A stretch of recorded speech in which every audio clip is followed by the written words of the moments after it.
خوشامدید ناظرین، ریاست پروگرام کی جانب سے پاکستان ٹیلی ویژن نیوز کی جانب سے آپ تمام خواتین و حضرات کو پاکستان کا 77واں یوم آزادی مبارک ہو۔ یہ ایک ایسا دن ہے کہ جس کو ہم جس طریقے سے چاہیں ہم سیلیبریٹ کرتے ہیں، خوشی مناتے ہیں، اور اس دن کے حوالے سے جتنی بھی بات کی جائے وہ کم ہے، اور اس کی افادیت، اس کے ذریعے یا اس دن کی حیثیت سے جو آج جس جگہ پہ آج ہم موجود ہیں وہ سب کے لیے واضح ہے، کچھ زیادہ کہنے کی ضرورت نہیں ہے۔ بچپن سے ہی اس دن کی جو امپورٹنس ہے، جو اہمیت ہے، اس کو ہمیں بتایا جاتا ہے، اور اس دن کو ہم نے کس طریقے سے حاصل کیا، وہ آزادی کیسے حاصل کی، یہ بھی ہمارے جو ہے وہ نصاب کا حصہ ہے۔ گھروں سے، اسکولوں میں، ہر جگہ پہ یہ بات ہوتی ہے، تو اس پہ مزید کوئی گفتگو کرنا بالکل ہی ایسی بات ہے کہ سورج کو چراغ دکھانے کی، سب لوگ اس سے بخوبی واقف ہیں اس دن کی اہمیت کے حوالے سے۔ لیکن آج کل کے جو ماحول ہے، جو کانٹیکسٹ ہے، اس میں اس دن کی کتنی اہمیت ہے، اس کا اندازہ لگانا شاید اتنا آسان نہیں ہوگا۔ کل chief of army staff general Syed Asim Munir نے جو خطاب کیا اور انہوں نے مختلف ایشوز پہ گفتگو کی، تقریباً آدھے گھنٹے کی ان کی یہ تقریر تھی، جس میں انہوں نے بہت ساری چیزوں کو کور کیا۔ وزیر اعظم شہباز شریف صاحب کی جو گفتگو تھی، بہت ساری چیزوں کو کور کیا۔ پریزیڈنٹ آف پاکستان، دیگر جو ہمارے شعبہ احاطہ زندگی سے لوگ تعلق رکھتے ہیں، منسٹر صاحبان، ان کی جو سٹیٹمنٹس تھیں، ایک چیز ریفلیکٹ کرتی ہے، وہ یہ ہے کہ پاکستان بہت سے چیلنجز کا شکار ہے، اور ہمیں اس وقت سب سے زیادہ جو خطرناک چیلنجز نظر آتے ہیں کہ جن کو فوری طور پر ہمیں ڈیل کرنا ہے، وہ ایک چیلنج ہے ہماری معیشت کا، کہ ہمیں اس کو ٹھیک کرنا ہے، ملک کو اپنے جو ہے معاشی استحکام پر لے کے آنا ہے، کیسے لے کے آنا ہے اس پہ ہم بات کریں گے۔ اور دوسرا مسئلہ ہے ہماری سیکیورٹی کا، کہ ہمارے دشمن کو مختلف سازشوں کے ذریعے جیسے کمزور کرنے کی کوشش کی جا رہی ہے، چاہے وہ فتنہ الخوارج ہو، کوئی دشمن ملک ہو، ہمارے اندر کچھ ایسے بیٹھے لوگ ہوں کہ جو پاکستان کو اپنے سیاسی اور ذاتی مقاصد کی خاطر پھلتا پھولتا پنپتا نہیں دیکھنا چاہتے، وہ ہوں، ان سے ہم نے کیسے نکلنا ہے۔ ان دو چیلنجز پر آج گفتگو کریں گے آج کے دن کی مناسبت سے، کہ ہم نے بہت سی قربانیاں دی ہیں اس ملک کے لیے، اور یہ ملک ہی ہے جس کی وجہ سے ہم ہیں، اگر یہ ملک نہیں ہوگا تو ہمارا کوئی تشخص نہیں ہے۔ گفتگو کرتے ہیں۔ اسٹوڈیو میں مجھے جوائن کرنے والے رضا محمد خان صاحب دفاعی تجزیہ کار ہیں، فارمر پریزیڈنٹ بھی رہ چکے ہیں نیشنل ڈیفنس یونیورسٹی کے، سر آپ کا بہت شکریہ۔ ڈاکٹر عائشہ ملک صاحبہ ہمارے ساتھ موجود ہیں، ماہر بین الاقوامی امور، آپ کا بھی بہت بہت شکریہ۔ ڈاکٹر صاحبہ سید محمد علی صاحب دفاعی تجزیہ کار ہیں، کسی تعارف کے محتاج نہیں ہے، سر آپ کا بھی بہت شکریہ۔ جنرل صاحب آپ سے میں آغاز کرتا ہوں۔ آرمی چیف کی جو کل کی تقریر ہے، اس سے آپ کیا اندازہ لگاتے ہیں کہ بڑا کھل کے انہوں نے بات کی، اور مطلب پاکستان کے دشمنوں کو للکارا، پاکستانی قوم کو انہوں نے یہ ترغیب دی کہ اس وقت ہمارے ساتھ کھڑے ہوں، ان کو یقین دلایا کہ پاک افواج ہر حال میں آپ کی حفاظت کریں گی۔ وہ آج کے کانٹیکسٹ میں ان کا آپ کے خیال میں، آپ یو آر سینئر ملٹری مین، کیا ان کے ذہن میں ہوگا جب یہ بات کر رہے تھے ساری؟ جی بسم اللہ الرحمن الرحیم۔ سب سے پہلے تو میں یہ کہنا چاہوں گا کہ دیکھیں، آج کے دن پاکستان کی سالمیت کے لیے اور پاکستان کے حصول کے لیے جن لوگوں نے قربانیاں دیں، کوئی 10 لاکھ افراد شہید ہوئے پاکستان کے حصول کے لیے، اور تقریباً 15 لاکھ اپنے گھروں سے بے گھر ہو گئے تھے۔ تو میرے خیال میں ساری قوم کو یہ یاد رکھنا چاہیے، اور آئی ایم شیور کہ جو ہماری ملٹری لیڈرشپ ہے ان کو بھی یہ پتہ ہے، اور وہ قوم کو یہ پیغام دے رہے ہیں کہ پاکستان ہم نے بڑی قربانی کے بعد ہم نے حاصل کیا، اور اس کے فوراً بعد قائد اعظم نے فرمایا تھا کہ پاکستان کی حصول کی جنگ تو ہم نے جیت لی ہے، لیکن اس آزادی کو قائم رکھنے کے لیے ابھی اور جدوجہد کرنی پڑے گی۔ اور انہوں نے ساتھ ساتھ اس بات کی بھی نشاندہی کی کہ پاکستان کو بیرونی اور اندرونی خطرات ہوں گے جن کا ہم نے مل کر مقابلہ کرنا ہوگا، اور انہوں نے اپنا فیمس موٹو اس کے لیے دیا تھا، یونٹی، فیتھ اینڈ ڈسپلن کے لیے، جس کے اوپر ایک جگہ پہ نہیں بلکہ کئی مواقع کے اوپر انہوں نے اس کا ذکر کیا۔ میں سر اگر آپ سے گزارش کروں کہ آپ کیونکہ اکیڈیمک بھی رہ چکے ہیں، اتنی بڑی یونیورسٹی کو آپ نے رن بھی کیا ہے، ان تین الفاظ کو اگر آپ ایکسپلین کر سکیں، unity, faith, discipline, Quaid Azam کے جو فرمودات تھے ان کے کانٹیکسٹ میں۔ جی ہاں، دیکھیں نا، جب انہوں نے یونٹی کا ذکر کیا تو ان کی جو جدوجہد ہے وہ 1937 سے شروع ہوئی تھی، اور یہ جو ایک ڈیکیڈ ہے 37 سے لے کر اور پھر 47 تک، اس میں انہوں نے ہر کوشش کی کہ انڈیا کے مسلمانوں کو آپس میں متحد کیا جائے، اور اس کے بعد پاکستان بننے کے بعد آپ کو معلوم ہے کہ ہر طرف سے یہ کوشش کی گئی کہ پاکستان کو جو ہے خدا نخواستہ اس کو پھلنے پھولنے نہ دیا جائے. آپ کو پتہ ہے کہ کشمیر کی جنگ شروع ہوگی اور جوناگڑھ جو ہے وہ آپ سے چھین لیا گیا, حیدرآباد کی کیا ایشوز ہوئے ہیں, اور ساتھ ساتھ جو ریڈ کلف ایوارڈ تھا اس میں بھی نہ صرف ویسٹ پاکستان میں بلکہ ایسٹ پاکستان میں بھی پاکستان کے ساتھ بہت ساری ناانصافیاں ہوئیں. تو انہوں نے پھر بھی یہی سبق دیا, یونٹی کا سبق دیا, ٹھیک ہے. اور جب انہوں نے فیتھ کی بات کی تو فیتھ نہ صرف اپنے آپ میں بلکہ اپنے مقصد میں اور اپنے بلیف میں, یہ تینوں چیزیں ان کے ذہن میں تھی جس کے بارے میں انہوں نے بات کی. اور ساتھ ساتھ ڈسپلن کی انہوں نے بات کی کہ دیکھیں اگر کوئی قوم جو ہے اس میں ڈسپلن نہیں ہوگا تو وہ انہوں نے کہا کہ جی ڈیولپمنٹ اس میں بہت مشکل ہو جائے گی. تو ساتھ ساتھ دیکھیں علامہ اقبال نے فرمایا تھا کہ افراد کے ہاتھوں میں اقوام کی تقدیر, ہر فرد ہے ملت کی مقدر کا ستارہ. تو یہ I am coming back to جو آپ نے کہا کہ چیف آف آرمی اسٹاف نے پی ایم اے کی پریڈ میں جو فرمایا تھا کہ دیکھیں دہشت گردی کا جو مقابلہ ہے, چاہے وہ کنونشنل دہشت گردی ہو چاہے وہ ڈیجیٹل دہشت گردی ہو, ہر فرد نے, پوری پاکستانی قوم نے اس کو سمجھنا ہے اس تھریٹ کو اور پھر مل کر اس کا مقابلہ کرنا. اس کے ڈیفرنٹ کانٹورز پہ بھی آتے ہیں دہشت گردی اور جس طریقے سے اس کو ماڈرن ڈے کانٹیکس میں ڈیفائن کیا جا رہا ہے. ڈاکٹر عائشہ ملک صاحبہ, 14 اگست کا دن ہے آج, یقیناً پاکستان بھر کی سڑکوں پہ پاکستانی عوام باہر ہے, اپنی خوشی کا اظہار کر رہی ہے مختلف طریقوں سے. اس سے مطلب کوئی ڈیبیٹ نہیں ہے وہ کہ کیسے آپ اظہار کرتے ہیں, ایز لانگ ایز آپ کسی کو تکلیف نہیں پہنچا رہے, لیکن یہ ایک اظہار ہے. ہم اظہار کرتے ہیں, جذباتی بھی ہیں, ملک سے محبت بھی ہے, ہم کسی کو محب وطن نہ ہونے کا سرٹیفکیٹ بھی نہیں دینا چاہتے, نہ دے سکتے ہیں. ہم سمجھتے ہیں کہ ہر شخص جو ہے وہ پاکستان سے محبت کرتا ہے اگر واقعی وہ پاکستانی شہری ہے اور اپنے آپ کو کہلاتا ہے. لیکن اگر ہمیں وطن سے اتنی محبت ہے, 14 اگست کے کانٹیکس میں ہم اتنا پیار کرتے ہیں, ہم اس کا اظہار بھی کرتے ہیں, تو پھر ہمارے وطن کے لیے جو یہ سارے چیلنجز اور رکاوٹیں اور آج سے نہیں پتہ نہیں کب سے ہیں وہ ختم کیوں نہیں ہوتی؟ Thank you so much, Shahzad, and happy Independence Day to all the panelists here and everyone who's watching and listening. مشکلات جو ہیں وہ پہلے دن سے ہمیں درپیش ہیں, اور مشکلات کے حل کے لیے جو بہت انفارچونیٹ ایک مسئلہ ہے وہ یہ ہے کہ ہم کبھی اکٹھے نہیں ہو پائے. ہم بہت ساری چیزوں میں بٹے ہوئے ہیں اور ہم اس کو نہ صرف یہ کہ اس کو نگلیکٹ کرتے ہیں بلکہ اس کو ریزالو کرنے کی کبھی کبھی تو لگتا ہے کہ نیت ہی نہیں. تو ابھی بھی آج کے دن بھی سیلیبریٹ کرنے کے لیے آف کورس ایک بہت بڑا دن ہے, لیکن اگر ہم گراؤنڈ ریالٹیز دیکھیں تو اس کے اوپر بہت زیادہ ڈویژن ہے, اس میں گورننس کے ایشوز ہیں, آلدو یہ گورنمنٹ بہت ایکٹیولی کام کر رہی ہے بہت ساری چیزوں کے لیے, لیکن جو زیادہ امپورٹنٹ ایشوز ہیں جو آج کا پاکستان ہے, جس میں سب سے بڑے مسئلے جو مجھے نظر آتے ہیں, اس میں ایک پوری اپروچ کے چینج ہونے کی ضرورت ہے. اور وہ اپروچ یہ ہے کہ آج کا پاکستان یوتھ کا پاکستان ہونا چاہیے, کیونکہ آپ کی آبادی کا 60% یوتھ ہے.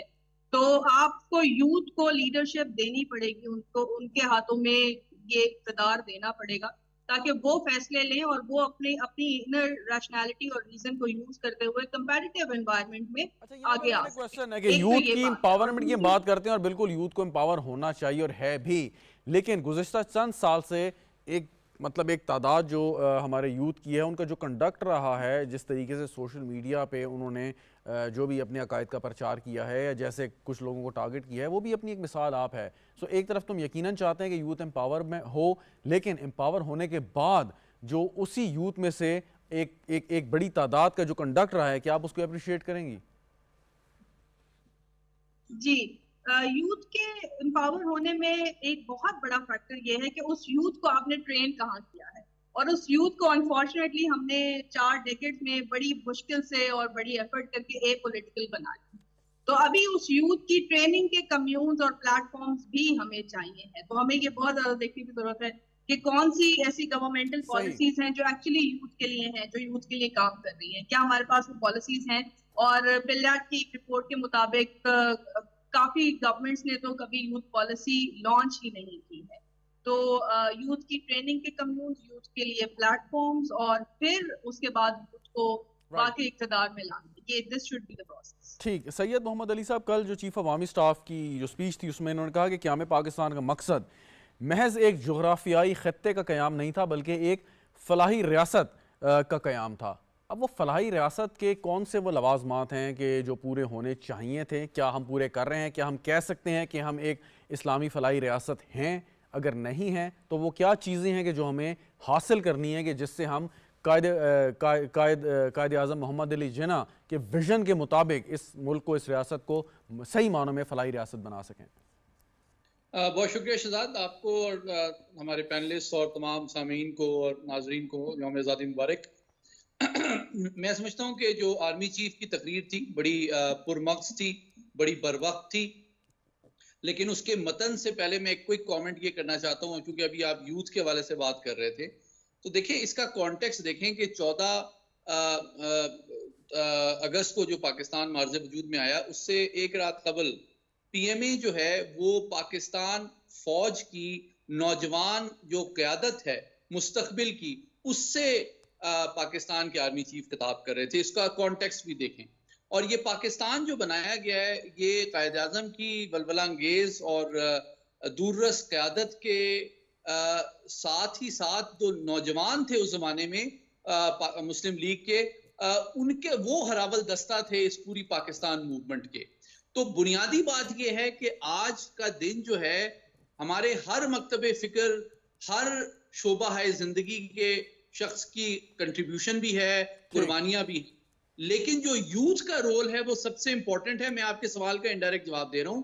یہ پاکستان بنانے میں قائد اعظم کا جو ہراول دستہ تھا وہ آل انڈیا مسلم لیگ کے نوجوان تھے, علی گڑھ یونیورسٹی کے نوجوان تھے, اسلامیہ کالج پشاور اور اسلامیہ کالج لاہور کے نوجوان تھے.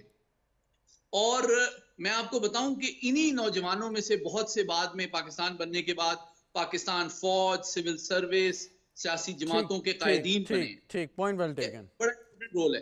اس لیے جو اس وقت سب سے بڑا جو چیلنج جن کا احاطہ کیا قومی سلامتی اور استحکام کے حوالے سے آرمی چیف نے, وہ عزم استحکام کا بھی حوالہ دیا اور یہ بتایا کہ ڈیجیٹل ٹیررزم یعنی کہ انفارمیشن ڈومین میں. جی اور دوسرا سید محمد علی صاحب اس پہ بھی آتے ہیں تفصیلات کے ساتھ جو آپ جس طرف اشارہ کر رہے ہیں. I'm glad کہ آپ نے کیا. لیکن کیا ہم ایک فلاحی ریاست کہلانے کے مطلب حق بجانب ہیں؟ ہم کہہ سکتے ہیں کہ ہم ایک فلاحی ریاست ہیں یا نہیں؟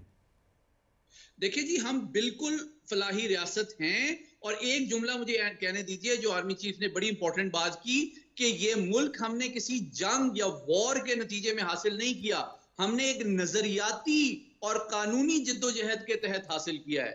تو اس لیے اس کے نظریے کو برقرار رکھنا اور اس کو نا امیدی اور نفرت سے پاک رکھنا اور ساتھ ہی ساتھ دہشت گردی کو شکست دینا, وہ 2 prong اسٹریٹجی ہے جو انفارمیشن وارفیئر اور ساتھ ہی ساتھ کاؤنٹر ٹیررزم کی یعنی کہ 2 prong اور سائملٹینیس جو حکمت عملی ہے اور ساتھ ہی ساتھ گڈ گورننس کی طرف جو پیش رفت ہے جو کہ ہم سمجھتے ہیں کہ استحکام کے ویژن کے تحت ہم اس کو امپلیمنٹ کریں گے اور انشاءاللہ ہم قائد اعظم کے ویژن کو فلفل کریں گے. اپنی عوام, اپنی فوج, اپنی سیاسی قیادت. Very right sir, very right. General صاحب یہ فرمائیے, اسی سوال کو لے کے آپ کی جانب آتا ہوں کہ جب general chief of army staff یہ بات کرتے ہیں کہ اسلامی فلاحی ریاست, ہم نے بہت کوشش کی ہے اس منزل تک پہنچنے کے لیے, لیکن ابھی بھی یہ بات کی جاتی ہے کہ ہم وہ ٹارگٹ, وہ گول اچیو نہیں کر پائے جس کا ہمیں قائد اعظم محمد علی جناح نے حکم دیا تھا.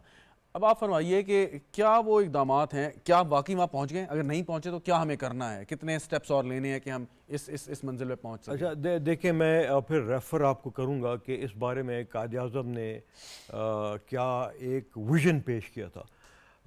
ان سے کچھ اسٹوڈنٹس نے پوچھا کہ یہ نیشن بلڈنگ کیا ہوتی ہے, تو انہوں نے جواب دیا کہ نیشن بلڈنگ کے 3 ستون ہیں. پہلا ستون اس کا تعلیم ہے. اگر تعلیم نہیں ہے تو آپ بالکل ڈارکنس میں ہیں. جب تعلیم آپ حاصل کریں گے تو آپ کو روشنی ملے گی. دوسرا انہوں نے ستون یہ بتایا ہے کہ آپ کو اکنامک ڈیولپمنٹ کرنی ہے, تجارت کرنی ہے, اپنی پوری دنیا کے ساتھ آپ نے مل کر تجارت کرنی ہے, صنعت کو آپ نے ترقی دینی ہے. ٹھیک ہے, اور اگر آپ ایسا نہیں کریں گے تو پھر آپ سمجھیں کہ آپ کے آگے پاکستان کے جو بڑھنے کے مواقع ہیں وہ کم ہے. اور ساتھ ساتھ تیسرا ستون انہوں نے نیشنل سیکیورٹی کا کہا, اور انہوں نے کہا اس کے بھی دو کمپوننٹ ہے.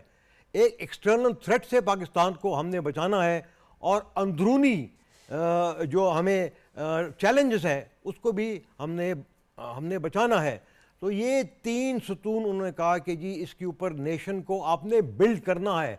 اور ساتھ ساتھ انہوں نے بڑا کلیئرلی کہا ہے کہ جی پاکستان جو ہے یہ اسلام کے نام کے اوپر قائم ہوا ہے, اور ہم نے ہر کوشش کرنی ہے کہ ہر پاکستانی کو برابری کا درجہ ملے. اور برابری کا درجہ نہ صرف رینک اینڈ سٹیٹس میں ہے بلکہ جو اس کی اکنامک کنڈیشنز ہیں اس کو بھی کمپلیٹ پارٹیسپیشن انہوں نے ملنے کی کئی جگہ پہ, لاہور میں, ڈھاکہ میں, پشاور میں انہوں نے اپنے خطابات میں اس کا ذکر کیا. اور میرے خیال میں اگر ایسا ہوتا ہے تو پھر اسلامی فلاحی ریاست جو ہے وہ بہت جلد قائم ہو جائے گی انشاءاللہ. فلاحی ریاست کے لوازمات کیا ہیں جو ماڈرن ڈے کے حساب سے اگر میں آپ سے پوچھنا چاہوں گا, کیونکہ لوگ مثالیں دیتے ہیں یورپ کی, اسکینڈینیوین کنٹری کی, کہ وہ دیکھیں وہ اصلی فلاحی ریاستیں ہیں کہ وہاں پہ وہ صرف اللہ کا نام نہیں لیتے, مسلمان نہیں ہیں, لیکن حقیقی معنوں میں جو وہ لوگوں کی فلاح و بہبود کے لیے کام کر رہے ہیں. یہی وہ ویژن یا ماڈل ہے کہ جو ہمیں اپنانا چاہیے اپنے دین کے ساتھ ساتھ. جی اچھا, اب یہ دیکھیں نا, میں یورپ کی بات کروں گا کہ یورپ میں جو ٹیکس پیئرز ہیں وہ میرے خیال میں لوگ خوشی سے ٹیکسز دیتے ہیں, اور جب گورنمنٹ کے پاس پھر ریونیو بنتی ہے تو وہ پھر عوام کے فوائد کے لیے, ان کے ترقی کے لیے, ڈیولپمنٹ کے لیے وہ کام کرتے ہیں. انفارچونیٹلی پاکستان میں صرف 2 یا 3 ملین لوگ ہیں 245 ملین میں جو کہ ایکٹیو ٹیکس پیئرز ہیں. تو جب تک اس مد میں اور زیادہ ولنگلی آئی تھنک لوگ ٹیکس نہیں پے کریں گے تو پھر وہ اس طرح کی جو فلاحی مملکت ہے جس کی ہمارے لوگوں کو ایکسپیکٹیشن ہے یا جو ہم چاہتے ہیں وہ بڑا مشکل ہو جاتا ہے. یعنی کہ حقیقی معنوں میں اگر آپ نے ملک کو فلاحی ریاست بنانا ہے تو اس میں خالی ریاست اور حکومت کا کام نہیں, لوگوں کا بھی اتنی ذمہ داری ہے, اس کے بغیر نہیں ہو سکتا. ایگزیکٹلی بالکل, this is what I am seeing. اور اس میں خاص طور پہ آپ دیکھیں نا, ہم آئی ایم ایف کو کئی دفعہ بلیم کرتے ہیں. آئی ایم ایف خود کہتا ہے کہ ہم نے آپ کو کبھی بھی زبردستی سے ٹیکسیشن کے لیے مجبور نہیں کیا, ہم صرف آپ کو یہ کہتے ہیں کہ جو لوگ ٹیکسز پے کر سکتے ہیں, جو افورڈ کر سکتے ہیں, ان کو ضرور آپ لا کے ذریعے سے آپ ان کو مجبور کریں کہ وہ ٹیکسز دیں, اور غریب عوام کے اوپر آپ بوجھ نہ ڈالیں. تو آئی ایم شیور کہ گورنمنٹ آف پاکستان اس کو دیکھ رہی ہے, اور جتنا کچھ ممکن ہے ان دا پریزنٹ انوائرمنٹ وہ آہستہ آہستہ گریجولی کریں گے انشاءاللہ. بالکل صحیح. ڈاکٹر عائشہ, آپ کیونکہ تاریخ پر بھی گہری نظر رکھتی ہیں, اور یہ جو فتنہ ہے یہ ایک تاریخ کا ایک حصہ ہے, چاہے وہ کسی بھی شکل میں کسی بھی نام سے ظاہر ہو, اسلامی تاریخ کا ایک حصہ ہے. اور اب جو اس وقت فتنہ الخوارج ہمارے سامنے ہیں, اور ایک عرصے سے ہماری پاک افواج, ہمارے سویلین ادارے برسر پیکار ہیں ان کے خلاف, اور بزدلوں کی طرح وہ چھپ کر وار کرتے ہیں, ان میں اتنی ہمت نہیں ہے کہ وہ آ سکیں اور سامنے آگے کوئی مقابلہ کر سکیں. سوال یہ کہ فتنہ جتنا مرضی مضبوط ہو, ہم نے یہ دیکھا کہ تاریخ گواہ ہے وہ کبھی نہ کبھی ختم ہو جاتا ہے. ریاستیں قائم رہتی ہیں, اس قسم کے فتنے جو ہیں ان کی سرکوبی ہو جاتی ہے. لیکن پھر آج کے دن کی مناسبت سے میں یہی سوال, یا پوری قوم یہ سوال کرنا چاہے گی کہ اس فتنے سے ہم کتنی جلدی نجات حاصل کر لیں گے. دیکھیں, فتنہ اس کو جب پچھلے کچھ دنوں سے اس کو یہ ٹرم دی گئی ہے فتنہ الخوارج, تو یہ بالکل ایک ویلکمنگ ایکٹ تو ہے, لیکن اس کے لیے صرف نیریٹو بلڈ کرنا اور پریکٹیکل گراؤنڈ پہ ورک کرنا یہ دو الگ چیزیں ہیں. جیسے کہ معذرت کے ساتھ ابھی میں اس فلاحی ریاست کے کامنٹ پہ بھی پلیز ایک کامنٹ کرنا چاہوں گی کہ اگر ہم واقعی فلاحی ریاست ہیں فار انسٹنس, تو فلاحی ریاست کی کیا ڈیفینیشن اور کون سا ماڈل ہم نے اپنایا ہے. دیکھیں, فلاحی ریاست ایک ویلفیئر اسٹیٹ کا کانسیپٹ ہے, ویلفیئر اسٹیٹ کا کانسیپٹ ویسٹ سے آیا ہے, اور انہوں نے ایک انڈسٹری کے تھرو اس کو پروموٹ کیا ہے, اور اس کے ساتھ میں ایسے ادارے بنائے ہیں اسٹیٹ لیول پر جو کہ ویلفیئر کو پرووائڈ کرتے ہیں. تو آپ کے پاس ایسا کون سا ادارہ ہے, ایک سوال میرا یہ ہے اپنے ساتھیوں سے کہ کون سا فلاحی ادارہ آپ کے پاس موجود ہے, اور کون سی فلاحی پالیسی آپ کے پاس موجود ہے. ایک چیز ایڈ کر دوں یہاں پہ ڈاکٹر عائشہ صاحبہ, اگر آپ اجازت دیں تو ایک چیز, اگر میں آپ کی اجازت سے ایک چیز یہاں پہ صرف شامل کرنا چاہوں گا, وہ یہ کہ آپ نے درست فرمایا کہ جو ماڈرن ڈے ویلفیئر اسٹیٹ ہے اس کا کانسیپٹ جو ہے انڈسٹریلائزیشن, یا اس سے پہلے جو رینیسانس کے ساتھ ساتھ چل کے آیا, لیکن اس سے پہلے جب ہجرت ہوئی اور ریاست مدینہ قائم ہوئی, اور اس وقت جو ایک سوشلزم کا کانسیپٹ آیا, مطلب اس کی ڈیٹیل میں نہیں جاتے، تو آپ نہیں سمجھتی کہ جو یورپ میں ترقی ہوئی، ٹھیک ہے آپ یونانیوں کی طرف چلی جائیے، وہاں سے بھی بات شروع ہو سکتی ہے، لیکن اسلام نے بھی اس چیز کو، اس سوچ کو جو ہے وہ خاصا اجاگر کیا. بالکل بالکل اسلامک ماڈل بالکل ہے، میں اس سے بالکل اگری کرتی ہوں، لیکن کیا آپ نے اسلامک ماڈل کو بھی اڈاپٹ کیا ہے؟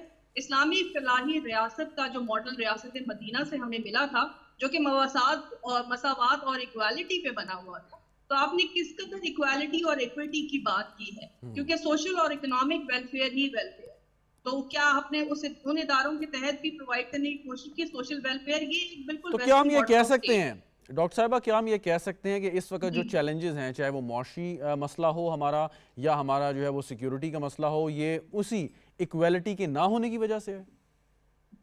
اس میں بہت بڑا رول ہے، اور اسٹیٹ اگر آپ اس کو ڈیپلی اسٹڈی کریں، جو ویسٹفیلین اسٹیٹ ہے وہ ایکچولی ایک انڈسٹریل ماڈل ہے، اور وہ ایکوالٹی کے اگینسٹ بنا ہے، وہ کچھ مافیاز کے لیے بنا تھا. ہاں لیکن اس میں ویلفیئر اسٹیٹ کا ماڈل ایک بہت انٹرسٹنگ ماڈل ہے، لیکن اس کو صرف کہہ دینا کہ ہم ویلفیئر، ہم فلاحی ریاست ہیں، یہ تھوڑا سا انفیئر ہوگا. تو پہلے دیکھیں جب فرسٹ ورلڈ وار کے بعد یونائٹڈ اسٹیٹس آف امریکہ نے کینیڈین ماڈل آف اکنامکس اپنایا، اور انہوں نے کہا کہ اب ہم ویلفیئر پرووائڈ کریں گے، عام آدمی کو سیکیورٹی پرووائڈ کریں گے اکنامکس میں اور سوسائٹی میں، اور یہ ہوگا تھرو فیڈرل ریزرو. تو انہوں نے اپنی فیڈرل ریزرو پالیسیز کے اندر ایسی چینجز کی جس کے تھرو انہوں نے ویلفیئر اور سیکیورٹی پرووائڈ کی. تو ہمیں پالیسی لیول پہ ہمارا بہت لے کے، لیکن جو آپ نے فتنہ الخوارج کی بات کی، ہم کتنی جلدی اس سے چھٹکارا پا لیں گے؟ جتنی جلدی ہمارے پالیسی کمیونٹی جو ہے وہ یہ سمجھ لے گی کہ اس میں کوئی ڈیوائیڈ نہیں ہے گڈ اور بیڈ طالبان میں، اور اس کے اوپر ویری رائٹ. سید محمد علی صاحب، آپ ماشاءاللہ بہت سے لوگوں سے ملتے ہیں، سیاستدانوں سے بھی ملتے ہیں، پالیسی میکر سے بھی ملاقات ہوتی ہے، ہمارے جو سینئر آفیشل ہیں آرم فورسز کے، ان سے بھی یقیناً آپ رابطے میں رہتے ہوں گے. سو یہ جیسے ڈاکٹر عائشہ صاحبہ بھی بات کر رہی تھی، کیا جو ایک سوچ ہے، ایک پیج پہ ہیں کہ اس فتنہ الخوارج سے ہم نے کیسے نجات حاصل کرنی ہے، جو ہماری اسٹریٹجی ہے اس کے پیچھے پوری قوم کی جو سپورٹ ہے، اس سوال کا آپ ایک جواب دیجیے گا، پھر ایک اور سوال ہے آپ کے پاس، میرے پاس آپ کے لیے. بہت شکریہ. دیکھیں جی، جو یہ ابھی ایک بڑی واجحت حکمت سامنے آئی ہے عزم استحکام کی شکل میں، جس کا حوالہ کل آرمی چیف نے پی ایم اے میں اپنی خطاب میں بھی دیا، اس کے بنیادی طور پہ اگر آسان الفاظ میں کہا جائے تو وہ پاکستان کے استحکام کا ہی ایک جامع عزم ہے، اور اس کے 4 پہلو ہیں. پہلا پہلو جو ہے وہ یقینی طور پہ، جس طرح جنرل صاحب نے بڑا اچھا احاطہ کیا، جو کائنیٹک پرانگ ہے یا انٹیلیجنس بیسڈ آپریشن ہے، وہ ہارڈ پاور کا استعمال ہے دہشت گردی کے خلاف. لیکن مجھے یہ کہنے دیجئے کہ وہ اس کے نتائج سے، اس کے جو منفی اثرات ہیں اس سے نمٹنے کے لیے ہے ایک ڈائریکٹ کائنیٹک ہارڈ پاور کے یوز کا طریقہ ہے. لیکن جو اس کی وجوہات ہیں دہشت گردی کی، وہ نان کائنیٹک کازز کے اوپر ڈیپینڈ کرتی ہیں، اور وہ 3 ہیں. میں آپ کی جو ابھی 5 منٹ پہلے گفتگو ہوئی ہے اس سے ریلیٹ کرتا ہوں. بنیادی طور پہ بیڈ گورننس جو ہے وہ روٹ کاز ہوتا ہے تمام گریونسز کا، چاہے وہ ڈومیسٹک ہوں یا وہ دشمن اس کو ایکسپلائٹ کرنے کی کوشش کرے. بنیادی بات یہ ہے. تو آپ نے 3 ڈومینز میں اس کو، ان کازز کو ایڈریس کرنا ہے شہزاد صاحب. سب سے امپورٹنٹ جو فیکٹر ہے جس کو اگنور کیا جاتا ہے، جو کہ ابھی علماء و مشائخ کانفرنس میں سامنے آیا جو بڑا امپورٹنٹ ہے، وہ آئیڈیولوجیکل فیکٹر ہے. کیونکہ وہ اگر اسلام کے نظریے کو ڈسٹارٹ کر کے تشدد کو، عام شہریوں کو، سویلینز کے رائٹ ٹو لائف سے محروم کر رہے ہیں، ان کی جان مال اور عزت کو نقصان پہنچا رہے ہیں، تو وہ بذات خود اسلام کے نظریے کو ہارم کر رہے ہیں. تو ہمارے مساجد، ہمارے جو مدارس ہیں، ان کی ذمہ داری سب سے امپورٹنٹ آئیڈیولوجیکل ہے کہ ہم آئیڈیولوجیکلی اس distortion of Islamic religion and فلسفی کو ریجیکٹ کریں. نمبر 1. نمبر 2 یہ ہے کہ گڈ گورننس کی طرف جائیں، بیڈ گورننس کو ختم کریں. ریڈ ٹیپزم آپ اس کو کہیں، کرپشن آپ اس کو کہیں، بلیک اکانومی اس کو کہیں، آپ ایز آف ڈوئنگ لیکن ایک بزنس اس کو آسان کر دیں ذرا، اس کو ذرا سید محمد علی صاحب آسان کر دیں. جن صاحب آپ کی جانب آتے ہیں، اس کو آسان کر دیں. کرپشن ہو، بیڈ گورننس ہو، طرح طرح کی چیزیں ہوں، ہم جو ہے بہت ہی انکمپیٹنٹ ہوں، کام صحیح نہ کر رہے ہوں، اپنے حصے کا ٹیکس ادا نہ کر رہے ہوں، اپنے حصے کی جو محنت ہمیں کرنی چاہیے وہ ہم نہیں کر رہے ہوں، ڈنڈی مار رہے ہوں، سارا کچھ اپنی جگہ پہ. لیکن یہ جو فتنہ الخوارج ہے، آپ نہیں سمجھتے ان تمام چیزوں میں مبرہ ہے کہ ہمارا کنڈکٹ کچھ بھی ہو، لیکن کسی بھی گروہ کو, کسی بھی شخص کو یہ رائٹ یہ حاصل نہیں ہے کہ وہ پاکستان میں اس قسم کا فساد پھیلائے, چاہے جتنے مرضی انکمپیٹنٹ ہم ہو جائیں, جتنے مرضی ڈس لائل ہو جائیں اپنی کنٹری کے ساتھ, لیکن پھر بھی کسی کو یہ جواز فراہم نہیں کرتا. نہیں سکتے اگر ہم یہ بات کرتے ہیں کہ جی ہم اچھے طریقے سے کام کریں, ہم جو اپنے حصے کا ٹیکس بھی دیں, ہم لائل رہیں اسٹیٹ کے ساتھ, تو یہ ایک سارٹ آف معذرت کے ساتھ اپولوجیٹک قسم کی یہ اپروچ نہیں ہمیں فیل ہوتی؟ یہ مجھ سے پوچھ رہے ہیں آپ؟ جی سر, آپ سے. ہاں بالکل. تو میں ایکچولی 1 منٹ اگر آپ مجھے دیں, میں اس پوری بات کو کنکلوڈ کر دیتا ہوں.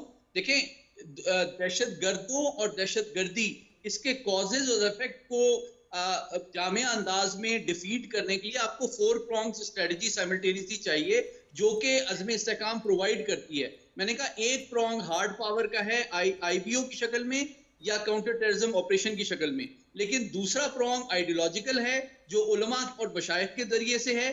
تیسرا پرونگ گڈ گورننس کے ذریعے سے ہے کہ عوام کا اعتماد ریاست کے اوپر بڑھے.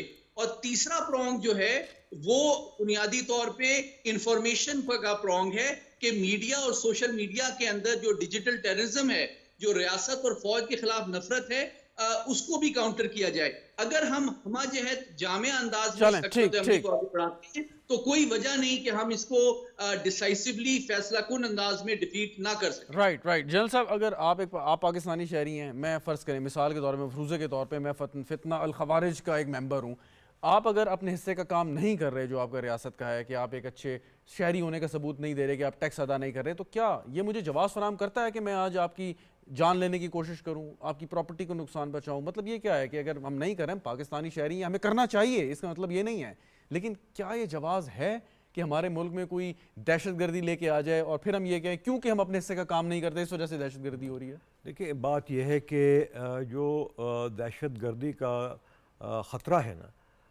وہ میرے خیال میں 90% وہ فارن سپانسرڈ ہے. ٹھیک ہے, اگر 10% ہمارے اس میں لوکل لوگ شامل ہیں تو وہ یہ لوگ ہیں جن کے میرے خیال میں مائنڈس کو جو ہے وہ غلط پروپیگنڈے سے اور دوسری طرح کے اسلام کی غلط انٹرپریٹیشن کی وجہ سے اس کو ہائی جیک کر لیا گیا ہے. اور انفارچونیٹلی ان کی جو پرائیورٹی ہے وہ پاکستان نہیں ہے, ان کی پرائیورٹی جو ہے ان کی اپنی بلیفس ہیں, which is actually very unfortunate. ٹھیک ہے سر, ایک سوال ہے کہ ہمیں بار بار یہ کہا جاتا ہے کہ اکنامک ڈسپیرٹی کی وجہ سے, انیکویلٹی کی وجہ سے یہ دہشت گردی جو ہے زیادہ مسلط ہو جاتی ہے. سوال یہ ہے کہ آپ سبین محمود کے قاتل کو اٹھا کے دیکھ لیں, آپ خواجہ برادران کو دیکھ لیجئے, آپ عمر سعید شیخ کو دیکھ لیں, مطلب یہ وہ لوگ ہیں کہ جو عام مطلب اچھے کھاتے پیتے گھرانے کے اور ویل آف لوگ تھے, لیکن پھر بھی دہشت گردی کی طرف گئے. مطلب 3 مثالیں دی اور بھی بہت نہیں, میرے خیال میں یہ جو ہے نا جس کو پرسیوڈ ریلیٹیو ڈپریویشن کہتے ہیں, یہ اس کا اگر کوئی وجہ ہے تو وہ شاید 1% سے بھی کم ہے. اسینشلی یہ ان کے جو غلط بلیفس ہیں اس کی وجہ سے ہے, جو ہمارے ہوم گراؤنڈ ٹیررسٹ ہیں اور یہ ایکسٹرنلی سپورٹڈ ہے, چاہے وہ کنونشنل ٹیررزم ہو چاہے ڈیجیٹل ٹیررزم, دونوں جو ہیں اس میں 90% جو ہاتھ ہے وہ فارن گورنمنٹس کا ہے. اور اس کی وجہ یہ ہے کہ کنونشنلی ہمارا جو دفاع ہے وہ ناقابل تسخیر ہے, لہٰذا وہ سوشل میڈیا کو انہوں نے ویپنائز کر لیا ہے. صحیح. اور اس کی ذریعے سے آرم فورسز اور انسٹیٹیوشن کے درمیان آپ کیونکہ سر بہت زیادہ ویل ریڈ ہیں, قائد اعظم کی لائف پہ بھی آپ نے بہت زیادہ بات کی ہے, سمجھتے بھی ہیں, اگر قائد اعظم آج ہوتے تو وہ اس فتنہ الخوارج کو وہ کیسے ڈیل کرتے؟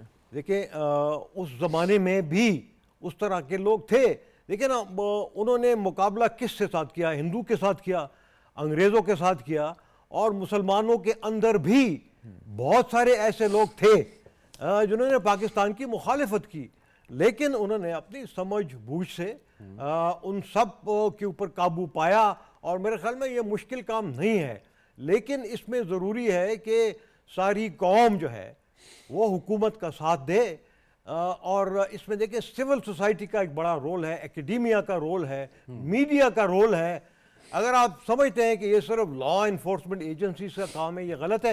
ساتھ ساتھ گورنمنٹ کا ایک بہت امپورٹنٹ اس میں رول ہے, وہ یہ ہے کہ سوشل میڈیا کو ریگولیٹ کریں, اور ایسے لوگ جو اس کو مس یوز کر رہے ہیں اپنے کانسٹیٹیوشن کی آڑ میں اس کو غلط انٹرپریٹ کر کے, تو میرے خیال میں قانون کے ذریعے سے اس کے لیے تو کافی کوشش ہو چکی ہے میرے خیال میں وہ ناکافی ہے. آپ کے اور کرنا چاہیے. ڈیفیمیشن لاز سب سے دنیا میں سب سے کمزور ہیں, اور آپ کا جو پیکا آرڈیننس ہے اس میں بھی میرے خیال میں بہت ساری گنجائش ہے. اور ساتھ ساتھ ایک میں ایڈ کر لوں کہ دیکھیں جو سوشل میڈیا پلیٹ فارمز ہیں نا, ساری دنیا میں ان کے آفیسز, ریزیڈنٹ آفیسز موجود ہیں تاکہ وہ اکاؤنٹیبلٹی کر سکیں اپنی بھی اور دوسروں کی بھی. پاکستان میں انفارچونیٹلی نہیں ہے, ایسا ہونا لازم ہے. لازم ہے بالکل, جس کی طرف اشارہ بھی کیا کل چیف عوامی سٹاف نے کہ سوشل میڈیا کے ذریعے جس طرح کی جو ہے وہ ڈیجیٹل دہشت گردی کی جائے. ڈاکٹر عائشہ صاحبہ بھی بات ہو رہی تھی کہ عوام کا ساتھ دینا چاہیے, عوام کو, ریاست کا, حکومت کا,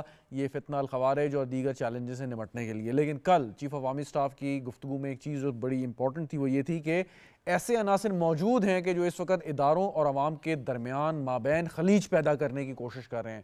آپ کیا سمجھتی ہیں وہ عناصر کون ہیں, ہمارے درمیان ہی موجود ہیں, اور ان عناصر کی سرکوبی کیسے کی جائے؟ جی بالکل موجود ہے, میں بالکل اگری کرتی ہوں اس بات سے کہ ایسے عناصر موجود ہیں, لیکن ہمارے پاس میرا خیال ہے کچھ فقدان ریسرچ کا بھی, کہ ہم ایسے تمام عناصر کو جو کہ واقعی جینونلی گریوانسز رکھتے ہیں اور ایسے عناصر کو جو صرف ڈسٹرپشن پیدا کرنا چاہتے ہیں, ان سب کو ملا کر اور کچھ ایسی پالیسی میکنگ کرتے ہیں کہ جس میں کولیٹرل ڈیمیج ہمارے پاس بہت زیادہ ہو جاتا ہے.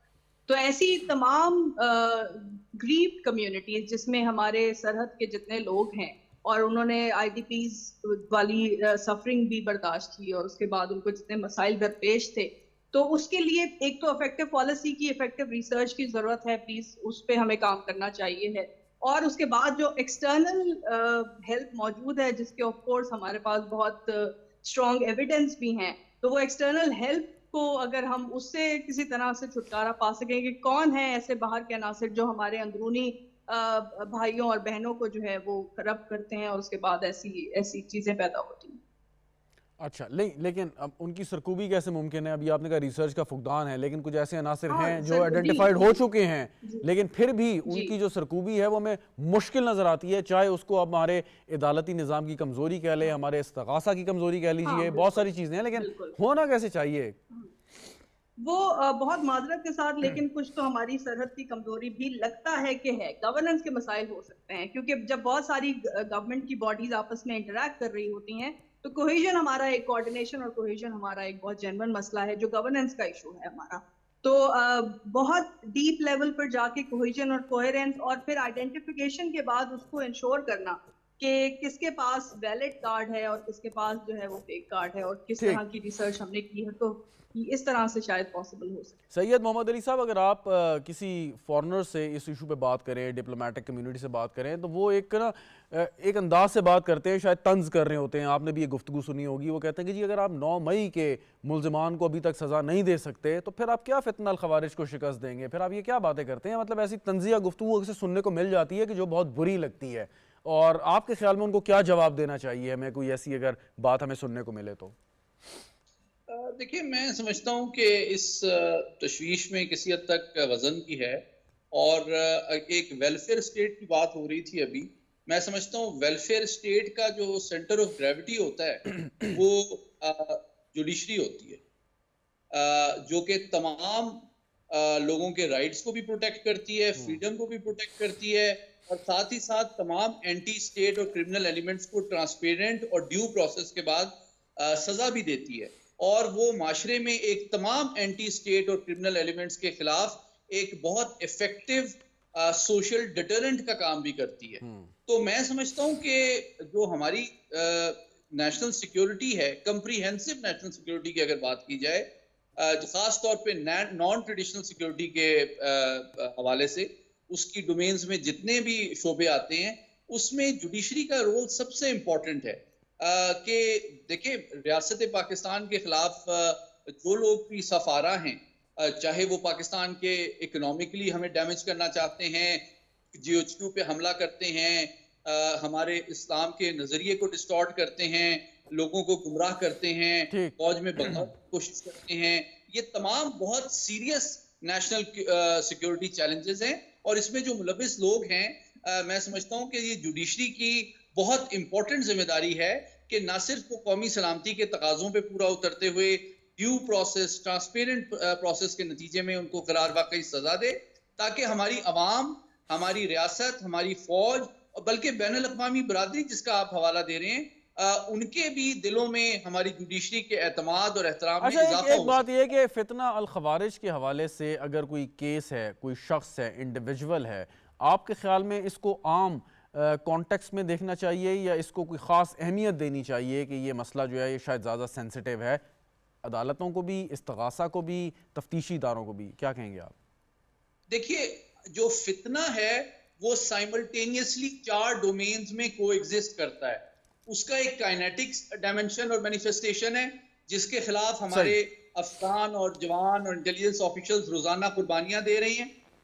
دوسرا پہلو اس کا ڈیجیٹل ٹیررزم کا ہے کہ کچھ پلیٹ فارمز ان کے نہیں، نیریٹو اس کو کسی خاص اہمیت دینی چاہیے اور وار فوٹنگ پہ اس کو ڈیل کرنا چاہیے یا دوسرے دیگر عام جو کیسز آتے ہیں اس کے مطابق ہمیں اس کو لینا چاہیے آپ کے خیال میں؟ کوئکلی. میں سمجھتا ہوں کہ اس کو نیشنل سیکیورٹی کے جو چیلنج ہے، جو تھریٹ ہے، اس کے حوالے سے پرائیورٹی ملنی چاہیے. پوائنٹ ویل ٹیکن جی، بالکل ٹھیک. فائنلی جنرل صاحب ایک سوال میں ضرور کہ وزیر اعظم صاحب نے کہا جی کہ ماضی کی غلطیوں کا ازالہ کرنے کے لیے خود احتسابی کی ضرورت ہے.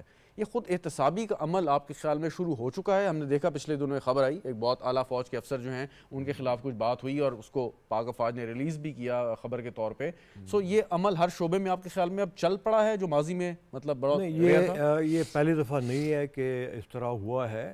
جو انسٹیٹیوشنز ہیں ہمارے، پرٹیکولرلی آرم فورسز کے انسٹیٹیوشن میں، تو جو سیلف اکاؤنٹیبلٹی کا پروسیس ہے وہ تو شروع سے ہے اور وہ چلتا رہے گا. ٹھیک ہے. اچھا، میں 2-3 اور چیزوں کے اوپر دیکھیں، آپ نے بات کی نا کہ اگر خوارج ہیں یا دوسرے ٹیررسٹ ہیں، کرمنلز ہیں، ان کو قرار واقعی اور سزا کیسی دی جائے انصاف کے ساتھ. اس میں ایک ہمارے ہاں کمی ہے اور وہ یہ ہے کہ جو پراسیکیوشن کے جو ہمارے لائرز ہیں، جو کہ گورنمنٹ نامینیٹڈ لائرز ہوتے ہیں یا گورنمنٹ سرونٹس ہوتے ہیں، وہ صرف ان کے اوپر ڈیپینڈ کرتے ہیں. جبکہ ہم دیکھتے ہیں کہ دوسری سائٹ سے وہ چاہے وہ مے 9 کا کیس ہو، چاہے ڈیفیمیشن کیس ہو، وہ ان کے پاس بڑے ایکسپیرینس لائر جو ہے وہ ہائر کرتے ہیں اور آل اوور دا کنٹری سے ہائر کرتے ہیں. یہاں پہ جو ریپرزنٹیشن ہوتی ہے پھر اٹارنی جنرل کی ہوتی ہے یا سرکاری وکلاء کی ہوتی ہیں، تو میرے خیال میں اس میں اگر لاز لانے کی ضرورت ہے تو اس میں پراسیکیوشن کے لائرز کو مزید جو ہے نا اس کو موقع ملنا چاہیے. اور ساتھ ساتھ دیکھیں، ایک اور بات ضروری کرنا چاہتا ہوں کہ میں نے ایک کمپوننٹ میں یہ بات کی تھی نا کہ ویلفیئر اسٹیٹ کی، کہ لوگ ٹیکسز دیں. دوسرا یہ کہ اسلام کا اپنا نظام ہے، زکوٰۃ کا، خیرات کا، صدقات کا، عشر کا.